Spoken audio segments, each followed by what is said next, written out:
अस्सलाम वालेकुम नाज़रीन, कैसे हैं आप सब। पिछले एपिसोड में हमने देखा था नईमान और तकफूर ने उस्मान बे और उनके बेटों को पकड़ लिया था। इस एपिसोड में हम देखते हैं उस्मान बे कहते हैं कि ये बच्चे हैं, तुम इनको अपनी तरफ कर लेना, और वो ये सोच कर छोड़ देते हैं ओरहान और अलाउद्दीन को। और फिर तकफूर कहता है कि मैं इनको क्यों छोड़ दूँ ताकि ये मुझसे इंतकाम लें, जिसके ऊपर वो कहता है चलो हमला करो। और फिर हमला कर देता है एक नया सरदार जो कि उस्मान बे का साथ देता है। इस सरदार का नाम होता है सालोर बे, जो यहीं पास एक छोटे से कबीले का सरदार होता है। और उस्मान बे ने इसका बहुत ज़्यादा ख्याल रखा होता है, जिस वफादारी को निभाने के लिए ये उस्मान बे का साथ देता है और उस्मान बे को तकफूर और नईमान से छुड़ा कर अपने कबीले ले जाता है। फिर हम देखते हैं जार कोताई को, जो उस्मान बे के निशानात ढूंढते हुए उनका पीछा करने की पूरी कोशिश करता है। उसको खून के निशानात मिलते हैं। फिर वो दरख्त पर निशान बना देता है ताकि अगर बाला खातून या कोई भी सिपाही उनके पीछे आए तो उन्हें रास्ता मिल जाए। फिर हम देखते हैं कि उस्मान बे कहते हैं सालोर बे को कि हमें अलग-अलग होना पड़ेगा, वरना वो लोग हमारे निशानात के पीछे पीछे पहुँच जाएंगे। तकफूर और नईमान उन निशानात को पता लगाने की पूरी कोशिश करते हैं। फिर हम देखते हैं सरीगन खातून एक खातून से मिलती हैं, जो पता चलता है कि सरीगन खातून की जासूसा है, जो सरीगन खातून ने नईमान के दरमियान रखी होती है, इसीलिए कि वो चाहती है कि तुम ये लो और नईमान को रात को गहरी नींद के लिए सुला देना, जिससे वो बेहोश हो जाएगा और तुम उसकी मोहर लेकर मेरे पास आ जाना। फिर हम ये शहर देते हैं जहाँ पर अलचचक को अख्तमूर के साथ देखते हैं और अख्तमूर अलचचक को उसके इयररिंग्स देता है और कहता है कि तुम ये कभी मत उतारना और इसको हर वक्त पहनी रखना। फिर हम देखते हैं कि यनी शहर में कोई आता है और पता चलता है कि वो उस्मान बे का घोड़ा है। बाला खातून उस्मान बे के घोड़े की आवाज़ सुनते ही फ़ौरन आ जाती हैं और जिस पर कहती हैं कि उस्मान कहाँ है, उस्मान की कोई ख़बर। और वो उस्मान बे के घोड़े से पूछती हैं कि बताओ मुझे, उस्मान बे कहाँ हैं, उनको कुछ हुआ तो नहीं। जिसके ऊपर घोड़ा जवाब नहीं देता, लेकिन वो ऐसे फ़ील करवा रहा होता है जैसे कि वो जानता है कि वो कहाँ हैं। जिस पर बाला खातून कहती हैं कि हमें फ़ौरन निकलना होगा, और अख्तमूर भी वहाँ पर आ जाता है और अख्तमूर भी कहता है ठीक है। बाला खातून कहती हैं कि मलून बाज़ार गई है, उसको खबर भिजवा दें, और ख़ुद वो अख्तमूर के साथ चली जाती है क्योंकि अख्तमूर भी कहता है मैं आपके साथ जाऊंगा। फिर हम देखते हैं कि उस्मान बे को सालोर बे अपने कबीले लेके आ जाते हैं। ये कबीला वैसे तो छोटा होता है, लेकिन उस्मान बे का साथ बहुत देता है। उस्मान बे कबीले पहुँचते ही सालोर बे से कहते हैं कि जो भी तलवार उठाना जानता है उसे मेरे पास लेकर आएँ और जंगी तदबीर इख्तियार करें, दरवाज़े को बंद करवा दें।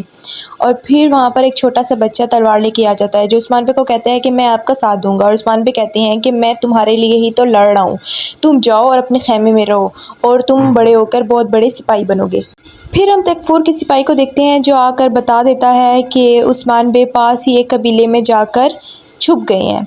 और नईमान कहता है कि चलो फ़ौरन निकालो अपनी फ़ौजें, और जिस पर तकफूर कहता है कि नहीं, अभी नहीं, मैं नहीं चाहता कि उस्मान बे मेरे हाथों से निकल जाएं, पहले मेरी सारी फ़ौजों को आने दो। फिर बुरहान उस्मान बे के ज़ख्मों को दागता है और हम देखते हैं ओरहान को, जो ये देख रहा होता है कि दरवाज़ा बंद हो रहा है और ये सब दरवाज़ा बंद करें, जिस पर वो उठकर कहता है कि दरवाजे को मत बंद करो।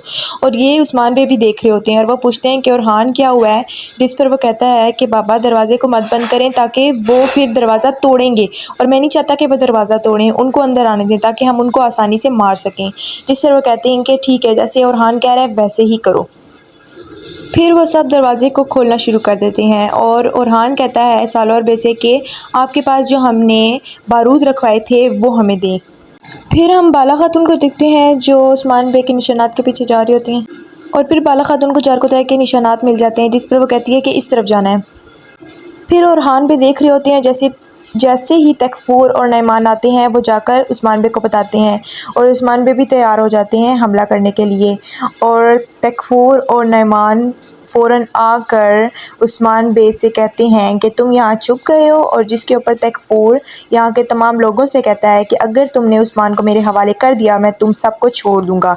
जिस पर सालोर बे कहते हैं कि हम खून के आखिरी कतरे तक उस्मान बे का साथ देंगे, और सब यही कहते हैं कि उस्मान बे तुर्क लीडर हैं और हम उस्मान बे को तुम्हारे हवाले नहीं करेंगे। जिस पर तकफूर कहता है कि मैंने तुम्हें एक चांस दिया था लेकिन तुम लोगों ने उसको गवा दिया है, अब तुम लोग भी उस्मान बे के साथ ही मरोगे। और जिस पर वो फ़ौजों को अंदर दाखिल होने का कहता है और रहान बे और सारे सिपाही उन पर तीर की बारिशें कर देते हैं और ये तीर मार ही रहे होते हैं कि उनके तीर ख़त्म होना शुरू हो जाते हैं, लेकिन फिर भी जब तक उनके पास तीर हैं वो इन सब को मार गिराते हैं।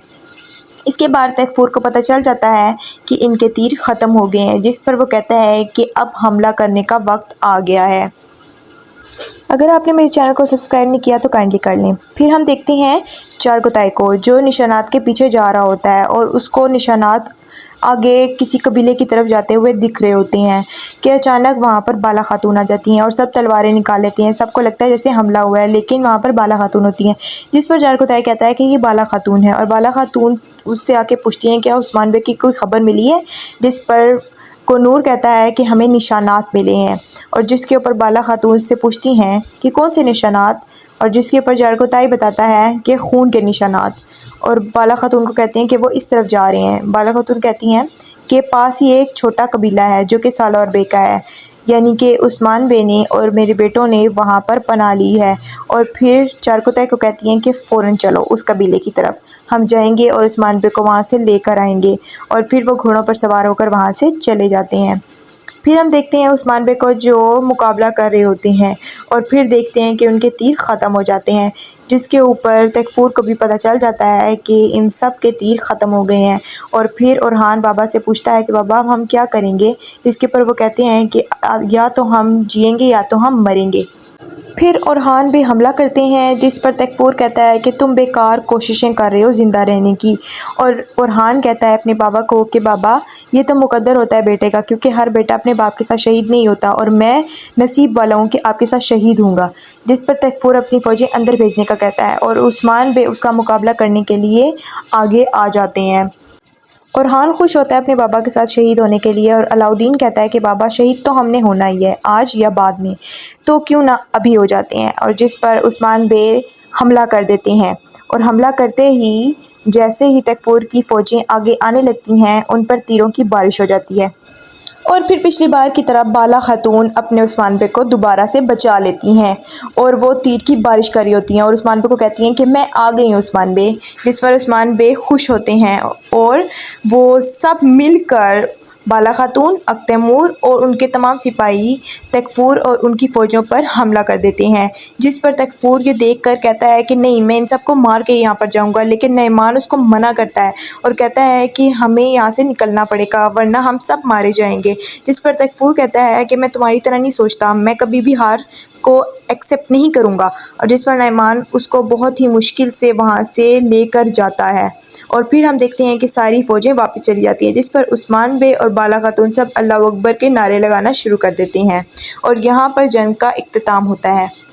तो अगर आपने मेरे चैनल को सब्सक्राइब नहीं किया तो काइंडली कर लें ताकि नई वीडियो अपलोड होते ही आपको नोटिफिकेशन मिल जाए। Thank you so much. देखते रहिए AI edits. For more videos, subscribe my channel. Thank you.